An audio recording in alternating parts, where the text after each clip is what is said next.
Usually, IELTS teachers stress a lot on using synonyms, but there is a risk in using them.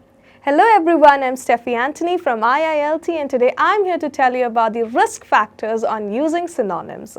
Students have a natural tendency to use loose synonyms. Loose synonyms means it would appear that it has a near to meaning to certain words but it will not have. So this would lead to unrelated ideas that will be quite different from what is expressed in the questions of IELTS writing task. The chart shows the number of men and women in further education in Australia. If this is a question for a graph, then how can you actually paraphrase it using synonyms? Let me give you an example of how an IELTS candidate wrote this answer. He wrote it as, the data displays the frequency of boys and girls in schooling in Australia. So this is how inappropriate synonyms are used. Let me tell you. The first word that was used is data instead of chart, because data means the facts that are used for calculations and a chart is a graphical representation of that data. So it is entirely different.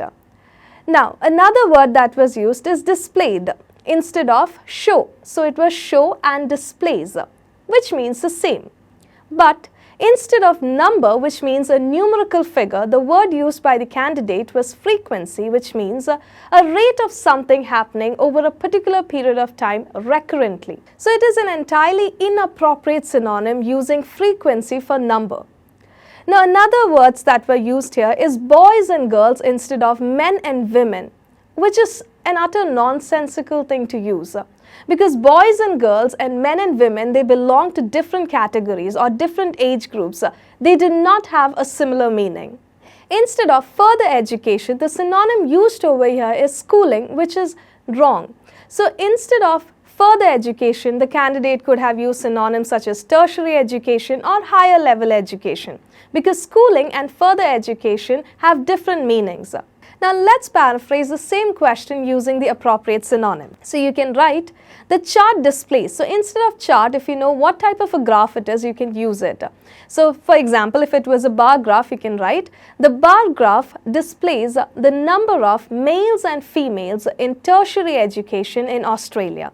So this is how you can correctly paraphrase the same question using the correct synonyms. So next time while you're paraphrasing the questions, make sure you use the 100% sure synonyms. Thank you so much.